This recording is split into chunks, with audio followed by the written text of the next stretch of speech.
Ever had those days na parang ang dami mong gustong tapusin pero wala kang nasisimulan? Gising ka na, may plano ka na, pero nauwi ka lang sa scroll, kain, higa, tambay, tapos ending, ang bigat ng pakiramdam.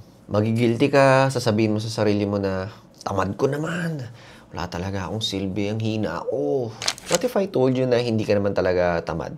What if may mas malalim na reason kung bakit hindi ka makagalaw? There were days na literal, nakabukas na yung laptop ko, tapos may charts na, may mga things to do na ako, pero wala. As in, nakatitig lang ako sa screen, sobrang lutang.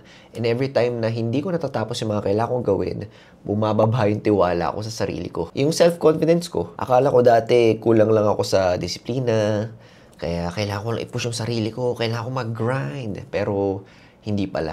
Yung totoo, yung utak ko, sobrang gulo pala. Nasanay lang ako na hindi na siya pansinin. Kasi pag pinansin ko, feeling kong arte ko naman. Gawin ko na lang. Pero wala talaga nangyayari. So as time went by, na-realize ko sa sarili ko na hindi ko pala kailangan ng more effort. Hindi ko kailangan ng motivation. Ang pinakailangan ko talaga is yung mental clarity.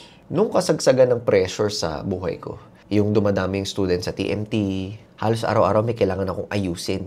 May mga concerns yung mga teams, may concerns yung students, may mga trading calls pa ako, may mga workshops, and meron mga business decisions, and syempre, hindi mo pwedeng pabayaan yung family mo. So, nagsabay-sabay talaga lahat. Pero ako, wala. Sobrang lutang, sobrang drained. Walang sapat na bandwidth, walang sapat na brain cells. One day, nung sobrang punong-punong-puno na talaga ako, shinutdown ko muna lahat.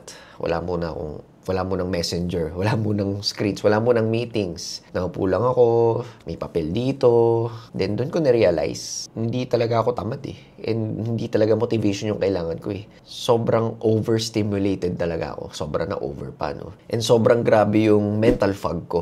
So, anong ginawa ko? Nung araw na yun, nag-isip lang ako. Nag-organize lang ako ng utak ko. Yung iba sinulat ko. Walang format, walang plano, walang YouTube, walang how to fix yourself, walang ganun, wala. Pero, yun nga, hindi pa naman na-solve lahat. Pero, at least nakahinga ako. Baka yun lang din yung kailangan mo, if ever. No? Kailangan mo lang huminga. And nung nakahinga ako, mas naging klaro yung utak ko. So, baka yun lang pala yung kailangan natin. No? Kailangan lang natin magpahinga and makahinga. So, every time na feel ko na stuck ako, hindi ako na-motivate, nagkaka-anxiety ako, na-stress ako, ito yung ginagamit ko. Number one, naisip ko talaga yung tinatawag nating mental dump. Ilabas mo lahat. Pwede ilagay mo sa notes mo, sa notebook mo, kung ano mang app gusto mo. Isulat mo lahat ng nasa utak mo, walang format, walang filter. Okay? Kahit scratch paper pa yan, tapos kung saan ka magsulat. Lagay mo lahat doon, lahat ng worries mo, lahat ng kailangan mong pag-decidean, yung problema mo, mga ideas mo, emotions mo, lahat. Walang filter. Again, hindi mo muna ayusin ha, ilabas mo lang muna. Anong gagawin mo sunod? After mo masulat, pumili ka lang ng isa. Hindi mo kailangan sabay-sabay ang ayusin. Maayos din yan lahat, basta may umpisan ka lang muna na isa. Kailangan mo lang ng kahit sobrang liit na momentum para makapagsimula ka lang. So ano ba yung isa na yun na magiging main thing mo this day or this week or this month? May kailangan bang ayusin sa work mo? Or kailangan bang mag-exercise? Or kailangan mo bang maayusin yung relationship mo? Isa lang muna. Focus ka lang sa isa, then after nun, syempre, makaka-progress ka. Then, magkaka-momentum ka. Pero kung sabog ka, lahat iniisip mo, it will lead to burnout. Magulat ka na lang, nasa isang tabi ka na lang, or nakiga ka na lang, tapos umiyak ka. And ito pa, favorite ko. Kailangan mo mag-reset. Tanggalin mo lahat. Cellphone mo, wifi mo, yung mga tatawag sa'yo. Tanggalin mo muna lahat. Kailangan mo lang mag-reset. And ang kagandaan dito, hindi mo to gagawin lang kapag meron ka ng problema. Pwede mo siyang gawin araw-araw para mas maging organized ka. Kasi ganito kunyari, may bahay ka. Tapos, isang buwan mo siyang hindi linisin. Tingin mo ba ma-overwhelm ka na linisin yun? Tingin mo ba gagana ka na isa-isayin yun? Hindi. Mahirap talaga siya. Kailangan mo ng malupit na momentum. Kailangan mo ng maraming kasama. Kaya ang maganda, instead na once a month ka naglilinis ng bahay, gawin mo once a day para hindi ka ma-overwhelm. And lumabas pa rin yung creative juices mo kasi clear na clear ang mind mo. So, paano mo gagawin yung pwedeng upo ka, pwedeng meditation, ganyan. Or pwede namang lakad ka lang sa nature, lakad ka lang sa labas, di ba?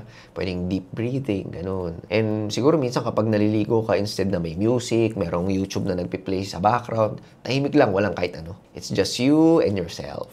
So, nung ginawa ko to regularly, mas madali na ako mag-decide. Hindi na ako biglang nagpo-post tas frozen tas di alam yung gagawin, di alam paano mag-isip. Mas present na ako sa work, mas present ako sa family, at yung utak ko hindi laging sabog, hindi nag-aaway-away lahat sa utak ko. Kasi pag nag-aaway-away lahat sa utak, dahil mong niisip, lahat dyan nakatambak, ano mangyayari? Babagal yung brain mo. Parang sa computer lang, di ba?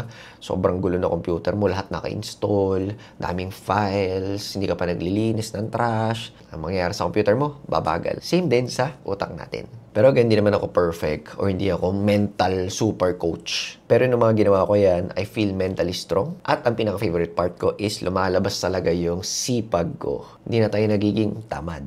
Hindi dahil pinilit ko, hindi dahil nag-motivational video ko. Kung di, nagkaroon lang ako ng clarity. So kung papanood mo to ngayon at feeling mo wala kang natatapos lately, feeling mo sobrang tamad mo, don't worry, hindi mo kailangan mahiya. Hindi kailangan may magalit sa'yo. Kasi gets ko talaga yung feeling na yan. So try mo lang, di ba? Try mo lang yung mga pinag-usapan natin kanina. Magsulat ka, relax ka muna. Wala mo nang kahit ano, wala mo nang Netflix. Focus ka lang sa sarili mo. And then, pili ka lang ng isa mong pinakamadali mo nang ayusin sa buhay mo. Na-realize ko na hindi mo naman kailangan talaga maging robot para magtagumpay. Kasi human nature talaga meron tayong feelings eh. So minsan lang talaga kailangan mong linawin yung utak mo. Tanggalin mo yung brain fog mo. And then mas madali na paggalawin yung katawan mo kasi alam na niya kung saan niya dapat pumunta. And then mas madali na paggalawin yung katawan mo kasi alam na niya kung saan yung destination niya. Alam na niya kung saan siya dapat pumunta. So kung nakatulong sa ito and swak na swak sa ito, comment mo naman sa baba na hindi ako tamad. Kailangan ko lang talaga ng clarity. And also kung gusto mo naman itong content, subscribe ka lang. I-build natin yung clear, calm, and high-performing version of you. One step at a time. Sarap mabuhay kapag wala masyadong iniisip at malinaw ang isip. Kita-kits sa next video.